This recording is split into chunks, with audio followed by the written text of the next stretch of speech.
Welcome back to the show where we run you through all the Dolphins news you need to know about. After you the news you need to know about, we run you through the fan Q&A where we answer fans' questions. There's a lot to talk about in today's show. I don't even know really where to start. I think we'll start with like some of the small stuff and then we'll get into some of the big stuff. So we'll start here. Tua had a tweet earlier that everybody was freaking out about, and really there hasn't been zero clarification. It doesn't really matter to me. I don't even think that's that big of a deal. But it does connect to a lot of other things that connect to this and connect to the topic itself. So Tua tweeted, and this is what he tweeted if you guys want to go look at this, and I'm sure you've already seen it, but he says, when one chapter ends, another begins. Proud of this last one, excited for the next one. So you can, take what you will what that means. But I wanted to talk about this because of what Chris Grier said about him being the quarterback for the future. He said he's not concerned about Tua being prone to concussions, that he has consulted. Grier says that, this is what he said. This comes from Pro Football Rumors. Grier says that medical professionals he has consulted with have told him that concussions that Tua suffered this season will not make him prone to concussions going forward. So this connects to so much stuff that I want to talk about. Obviously, there's a lot of quarterbacks that are available. You talk about Daniel Jones, Lamar Jackson, Tom Brady, Aaron Rodgers. I don't know if I said Derek Carr already. I probably already did. There's some draft options that I thought are interesting, like Anthony Richardson, which I want to throw in here. That was also reported. This is from Bleacher Report that the Dolphins are strongly interested or are interested by Anthony Richardson, which I thought was interesting. And it's weird that he's projected to go in the second round because I think he's definitely a first-round type of a player, in my opinion. I really like Anthony Richardson. He's one of my favorite players in the draft. So that's interesting. And that would be an amazing backup to Tua. If they were able to get that done, that would be pretty cool. And he has a lot of upside as a quarterback. But the point I wanted to make here is it is going to be an interesting offseason with Tua. They are going to have to secure the backup spot. Skyler, who could get better as a quarterback, who knows if he will or not. He might. He looked better in certain moments, but that fourth down just keeps ringing in my head. He has Tyreek Hill wide open, and that happened multiple times when he was starting the season. And it's like his ability to see the field isn't great. The throw on the run stuff doesn't bother me. That was really just one game. He hasn't really had that issue throughout his career, but it does worry me a little bit that if he can't see the field very well, and there was a few times throughout the season when he did play that instead of standing in the pocket and taking a hit, he did scramble. I don't know if that's a reason why he didn't make that read to Tyreek Hill. I don't really know. But my point is that I don't know if he's the answer. And another thing I wanted to bring up that was in this article, that Chris said that he has consulted with other doctors and they said that he's not prone to more concussions. I've also read other places. Now I can't tell you the sources, but I've read. And I could just be misremembering this, so take it with a grain of salt. But I read that other places that's not true, that concussions can lead. I'm not a doctor, but I just thought that was interesting. That some people have pushed back on that. So that's interesting. Tua, he's dealt with injuries throughout his career. Is he gonna ever have a season where he's never had one since he's been a Dolphin, and that is a huge issue. And I've said it and I'll say it again. They're gonna have to treat this very carefully this offseason because this roster is really good, and throughout the history of this team, especially in the 2000s, they've had good teams, but they couldn't figure out the quarterback position. They're going to have to make the right decision this offseason. Now, are they going to be right that Tua is going to stay healthy and he isn't going to have concussions and he can play at a consistent level, at a consistently high level? I hope that is the case. But they're going to have to make that decision. I think the Anthony Richardson thing would probably be the best of both worlds. That would be amazing. So it's just going to be up to Chris Grier. I think he's done a very good job of building this team. And like I've said before, I think this team is much more talented than the win total that it had this year. I think it was a combination of the quarterback play and the way the defense was coached is the reason the bottom kind of fell out of under us. And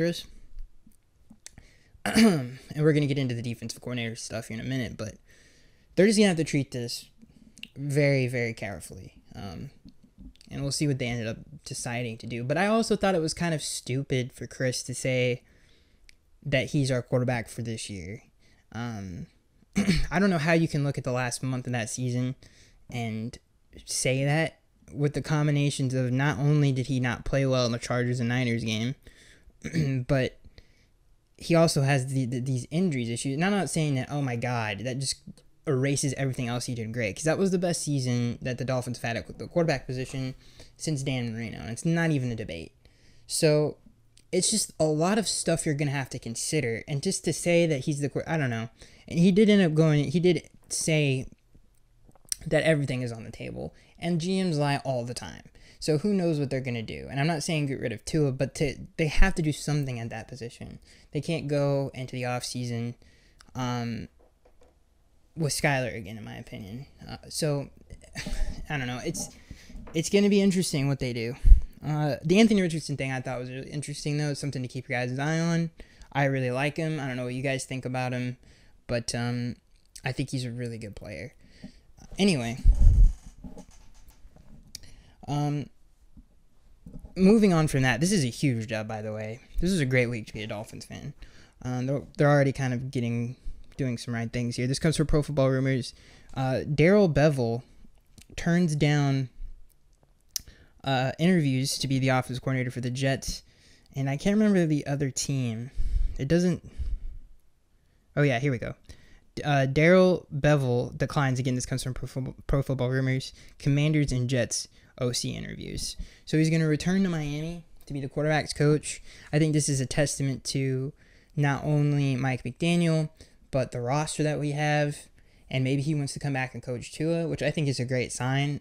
To turn that down to come back and coach him, I think is a great sign, and it tells you a lot about Tua, and it tells you a lot about what we're building here in Mike McDaniel.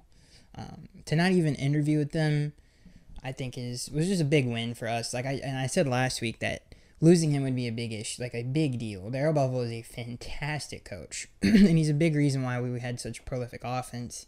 And it would have been a huge loss if we lost him. So shout out to Darrell Bevell for staying in Miami, because he's a great coach, and it's a huge win for the franchise and a huge win for the Fins fans. So let's get into the big news of the week.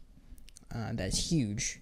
Dolphins fired defensive coordinator Josh Boyer. Now, I was very worried that this wouldn't happen. And not only did they fire, again, this comes from Pro Football Rumors, not only did they fire Josh Boyer, they also fired linebackers coach Tyler McKenzie, safety coach Steve Gregory, and assistant linebackers coach Steve. I'm going to pronounce that name wrong. I'm not even going to say it. So they fired both of their linebackers coaches, and he's also, it's wild to think that Josh has been the defensive coordinator since Patrick Graham. But this is a great news. I guess they weren't happy with the way their linebackers played either. And the safeties coach, which is interesting. Maybe they left because of Josh. I don't know. But the point is that he was an awful defensive coordinator. Like, awful. And we've highlighted that if you've been listening to the show. We've highlighted that multiple times. But there's been, so many instances of just dumb stuff. And his conferences were the worst, because he just spatted the same gobbledygook every single press conference. And it was not even true. He kept saying gameplay specific. There wasn't anything. The most gameplay specific game plan he ever had was the Jets win. at the end of the year to get us into the playoffs. That was the best game plan he had all year. Why, if we look at his defensive game plans, we played the Bills 3 times. All 3 times they were the same. You know, Tony Romo pointed out that we played with more spies in the second game. I guess that's true. I don't think that's true. I think we did that a few times, a lot in the first game. But way too aggressive.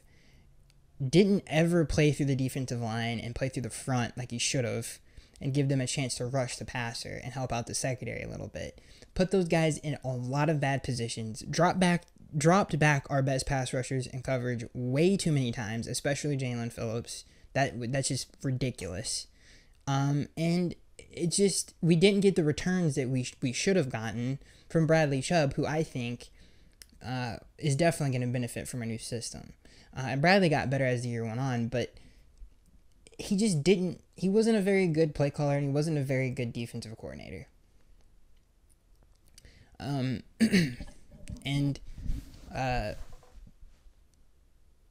He was awful, man. He really was. And I was wrong. I really was. I was wrong about him. And it's a great move for the organization. And hopefully they get the next move right. And it is unfortunate going back and looking at the offseason when Brian was fired. I do wish that we could be going into the second year with whoever Mike McDaniel thought maybe he could bring in. And you know what? It sucks that Josh had such a strong end to the last year. But when you really go back and look at it, it was against a lot of mediocre to bad quarterbacks. I mean, obviously the biggest ones was Lamar Jackson. And I guess Mac Jones, if I'm forgetting something at the end of the year. Those were like the 2 best quarterbacks that we beat with that defense. So, I mean, there's so many bad moments. The Chargers, backing everybody up on the goal line, all that stuff. So, it had to be done. I hope they can get somebody in here who... I want a veteran defensive coordinator. I would like someone who's been proven. But I trust Mike McDaniel if he makes a decision on somebody. He did a great job of assembling a coaching staff and picking the right people to do the right things. So, yeah. In other smaller news, Patrick Surtain has left the coaching staff. And I think he went to Florida State, if I'm not mistaken. He went to some college team. So there's an update on that. Sam Madison is still here, which is cool. So at least he survived some of the firing that went on. And it looks like Eric Stoodsville will be on his way as well. This comes from Pro Football Rumors. Eric is to interview with the Rams and Commanders for their OC job, which I thought was really weird. It's amazing how hasn't Eric survived 2 different coaching staffs? I think that's true. If somebody can fact check, I know, like somebody's gonna fact check that. Like I'm in a dang operation room. No, I'm pretty sure I'm correct. I think he was with Adam Gase beforehand. I'm not sure. Who knows? But I'm pretty sure he was. Who cares? Eric. He doesn't matter if he leaves. Let's just put it that way. And honestly, maybe we need someone else to coach their running backs, for the love of God. Anyway, moving on from that. Here's some of the guys the Dolphins are interviewing for the vacant DC job. Eric Campolini, who obviously was with the Dolphins. And Sean Desai from Chicago. Again, this comes from Pro Football Rumors. I want to make sure I'm right about that. Yeah, he was with the Bears.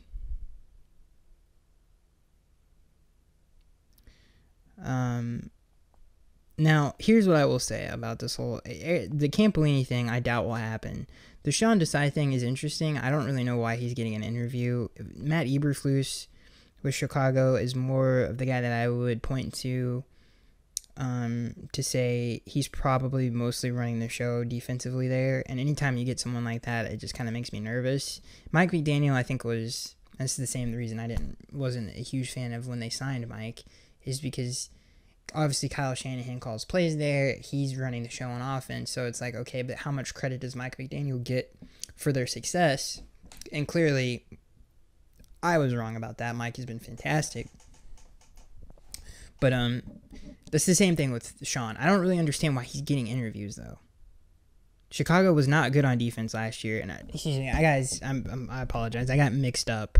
Sean was with Matt Nagy and then moved on to Seattle. I apologize. So, his defense did finish 6th in the NFL his last year in Chicago. In terms of yards allowed, they were 6th. They only allowed 316 yards in 2021.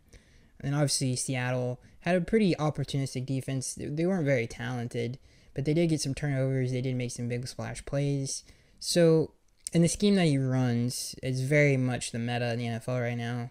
A lot of cover 4, a lot of two deep safety looks, and really just let your front 4 rush. It's pretty much what every team that's in the AFC Championship, other than like Spagnuolo with the Chiefs, you've got Luan Arumo, who is obviously a former Miami Dolphin. He does that a lot. It's obviously the 49ers do it a lot. The Eagles do it a lot as well.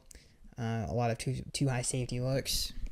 And what that does, not only does it let if you have a really good front, it lets them just rush the passer.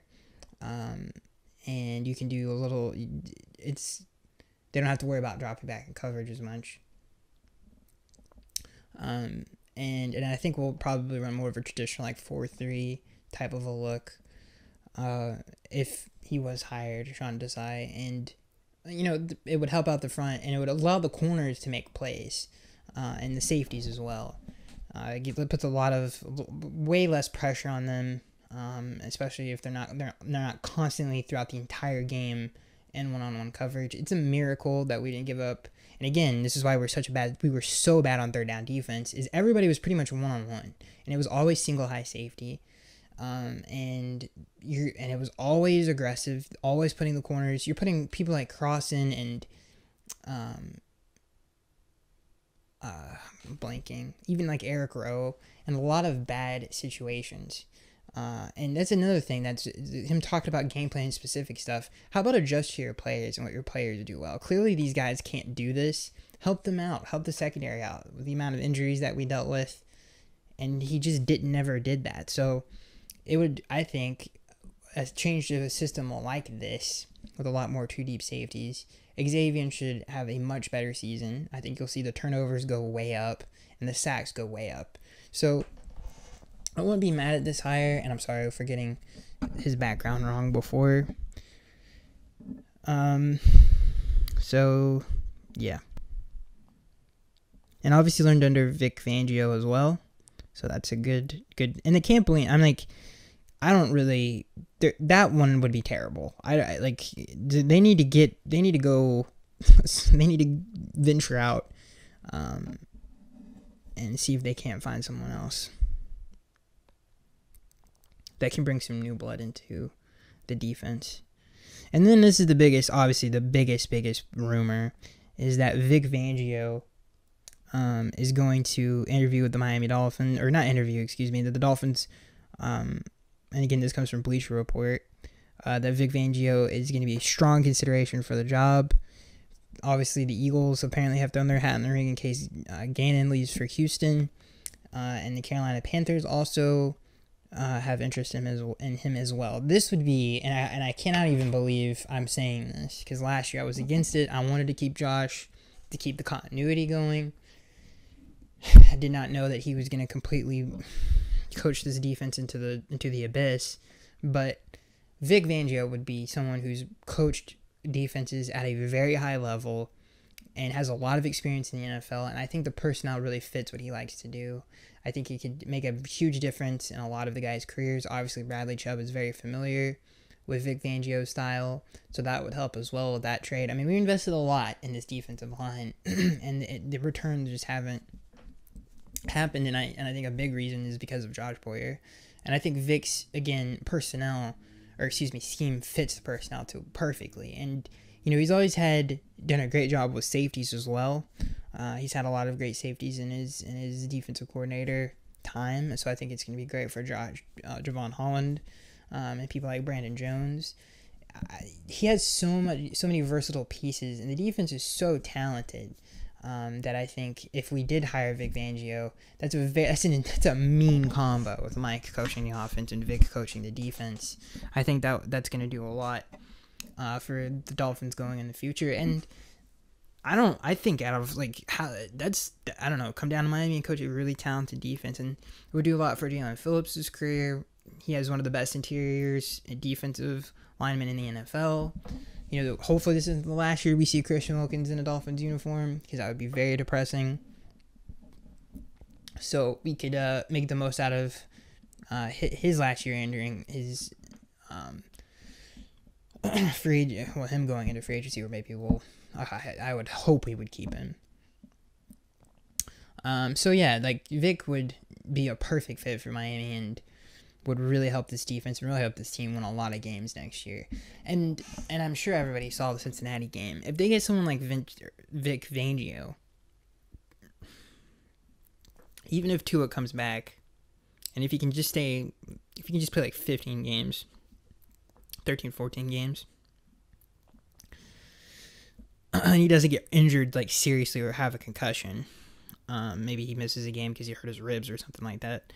But I do think we can win the division. I think we are a better roster than the Bills, and I think with someone like Vic coming in to coach that defense, I think we could wreak a lot of havoc in the division.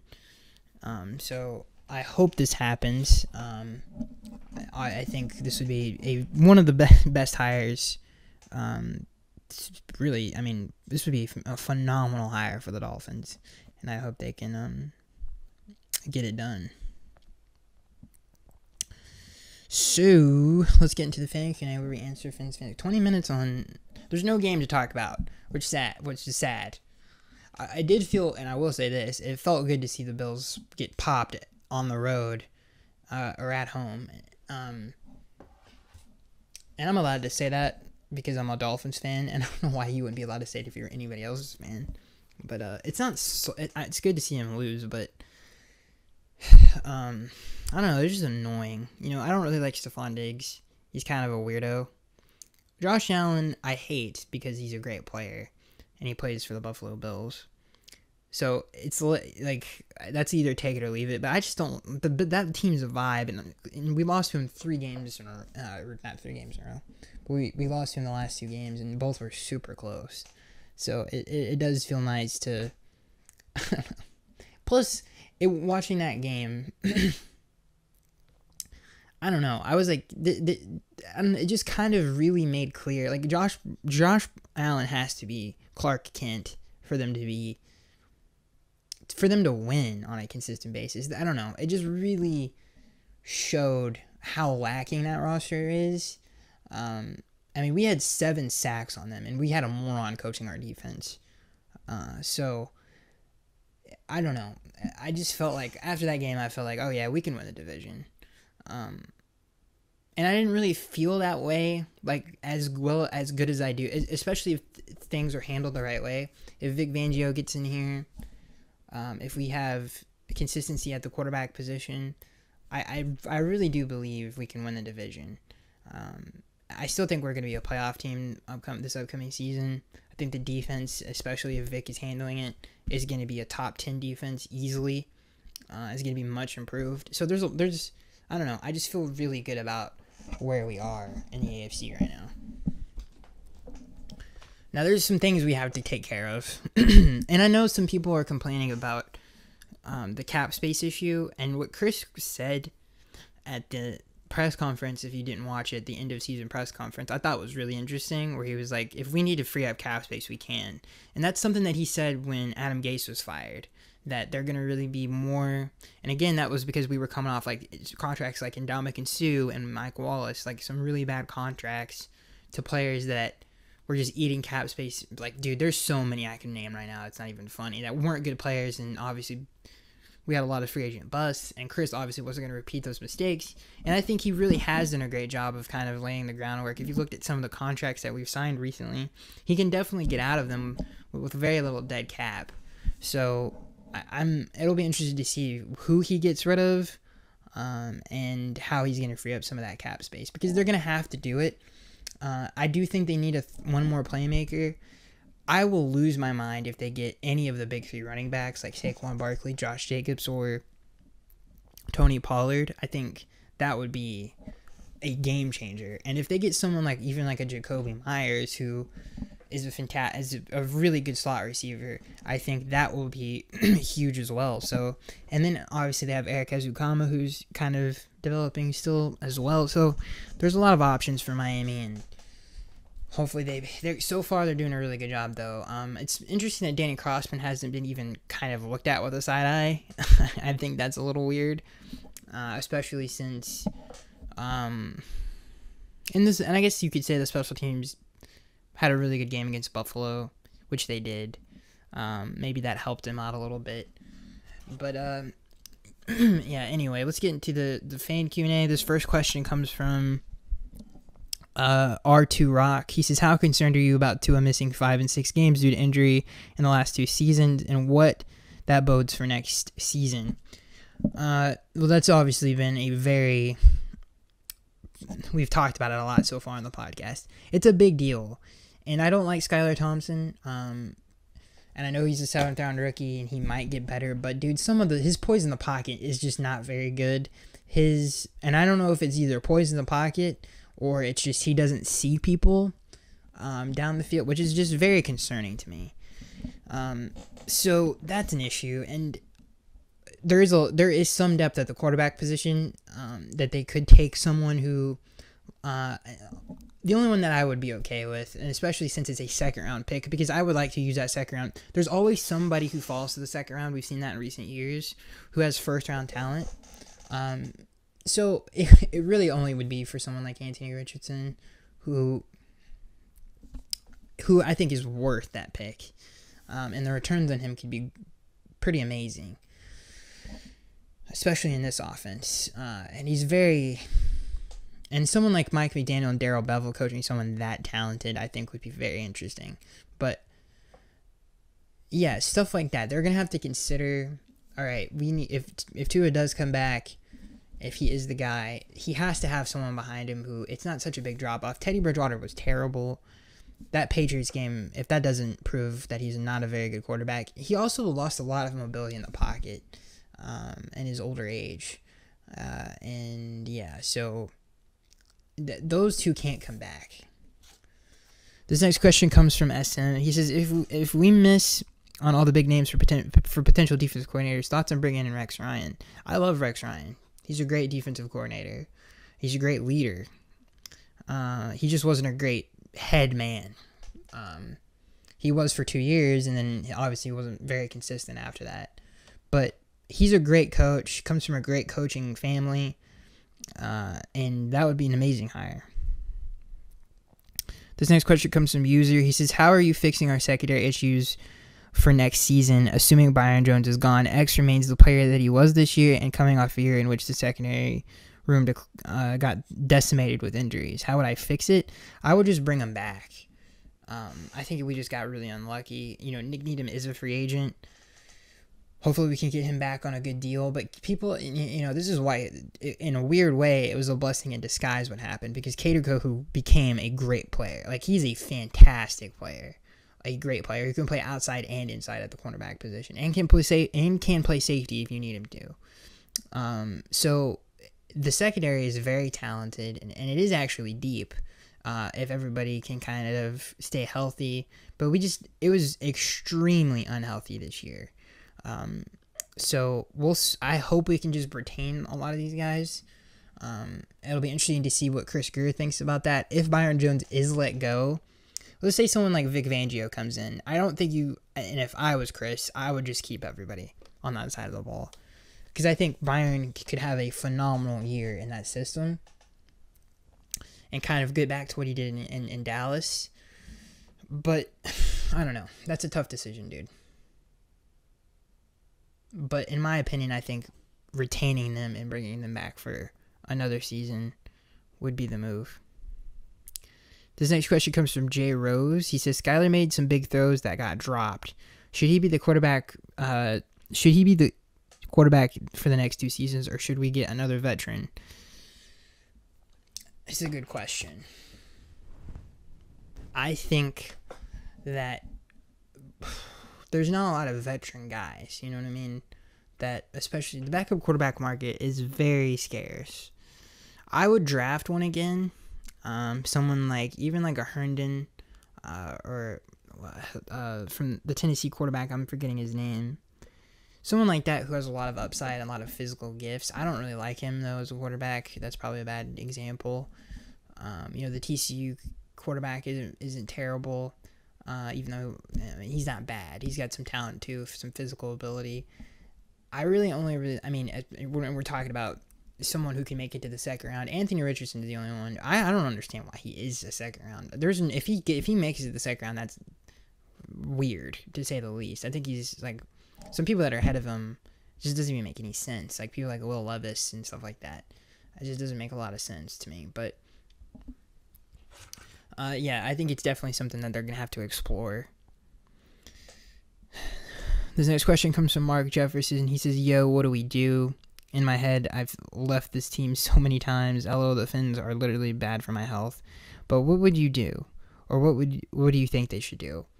I think hire Vic Fangio, get a third playmaker.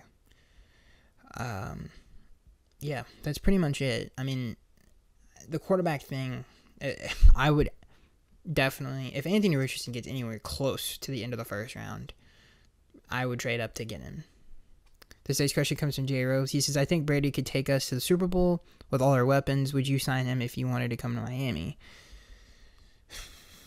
That's a tough decision.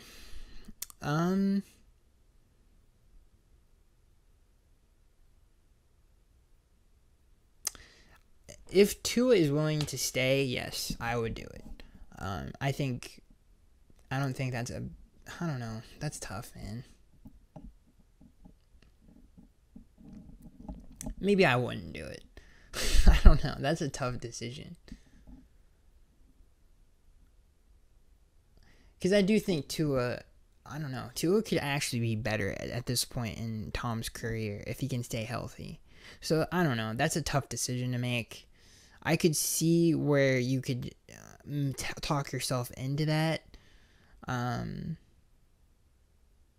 even players like Steve Young sat behind Joe Montana. So I don't know. It could benefit his career to a great extent, but it's like, how much better is Tom Brady than Tua? It's like, I don't know. That's a tough decision, dude. I really wouldn't care either way. I'm actually indifferent on that.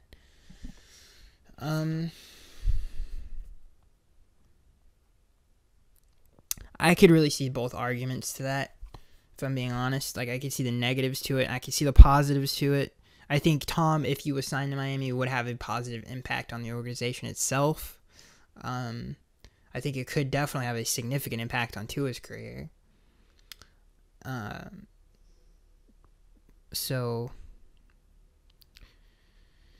Yeah.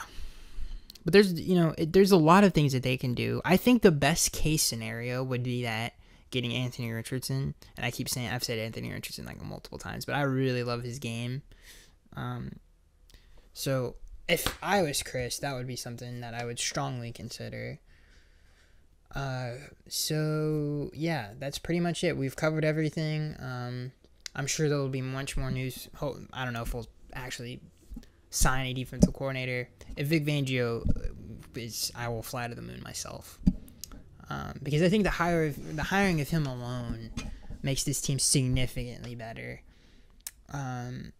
So yeah, if I could go back in time, I would tell my old self that the things that I know now, and it'd be a pretty clear cut answer to that, to who to pick. I don't know. The three things that I've gotten wrong on this podcast is Mike McDaniel. I guess you could say I wanted to keep Brian Flores at the time. People forget we were like 1-7 when we finished 9-8.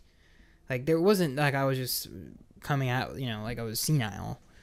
And I think that's pretty much it. I don't really think I don't know. Maybe there's something else I'm forgetting, but yeah, if I was the GM of the team and if I was running the team, those are the three things I would do. Get a third playmaker on offense, hire Vic Fangio and try to get Anthony Richardson. So that is it, ladies and gentlemen. I hope you guys enjoyed it. This team has a very bright future. If handled correctly, this team can be sick. So that's it. Hope you guys enjoyed it. Let me know what you think down in the comment section below.